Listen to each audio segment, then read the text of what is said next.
নমস্কার বন্ধুরা, welcome to মায়ের রান্না। আজ আমি কাতলা মাছের কালিয়া করেছিলাম, আর সেই রেসিপিটাই আমি আপনাদের সাথে শেয়ার করলাম।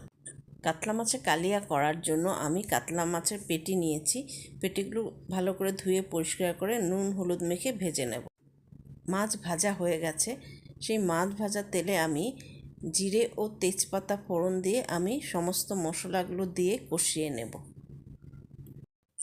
এই মশলাতে আছে ধনে গুঁড়ো, জিরে গুঁড়ো, শুকনো লঙ্কার গুঁড়ো, কাঁচা লঙ্কা, আদা, টমেটো আমি একসাথে ভালো করে পেস্ট করে নিয়েছি।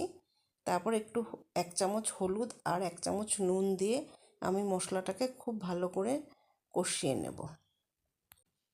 মশলাটা একদম কষানো হয়ে গেছে, রেডি হয়ে গেছে।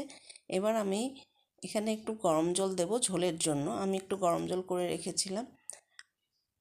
ঝোলটা খুব বেশি হবে না এখানে, কারণ কালিয়া করছি, তাই ঝোলের পরিমাণটা কম রাখবো, একটু মাখা মাখা হবে। ঝোলটা ফুটে উঠলে আমি ভাজা মাছ একটু নুন দিয়ে ভালো করে মিশিয়ে নিয়ে ঢাকা দিয়ে দিয়েছিলাম। এবার আমি মাছগুলো আস্তে আস্তে উল্টে দেব। আমি ভাতের সাথে খাবো, তাই কালিয়াতে আমি মিষ্টি দেইনি। কালিয়া একটু মিষ্টি মিষ্টি হলেই খেতে বেশি ভালো লাগে। পোলাও ফ্রাইড রাইসের সাথে খেলে আপনারা একটু মিষ্টি আর কিশমিশ দিয়ে নেবেন, খেতে বেশি ভালো লাগবে। মাছের কালিয়া রেডি হয়ে গেছে। মাছের কালিয়া নামানোর আগে আমি 2টো কাঁচা লঙ্কা চিড়ে দিয়েছি, 1 চামচ ঘি আর 1/2 চামচ গরম মশলা দিয়ে এটাকে ভালো করে মিশিয়ে নিয়ে আমি 2 মিনিটের জন্য ঢাকা দিয়ে রেখে নামিয়ে নেব।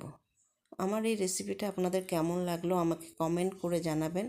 আপনাদের যদি আমার এই রেসিপিটা ভালো লেগে থাকে তাহলে আমার পেজকে প্লিজ লাইক, শেয়ার ও ফলো করবেন। ধন্যবাদ।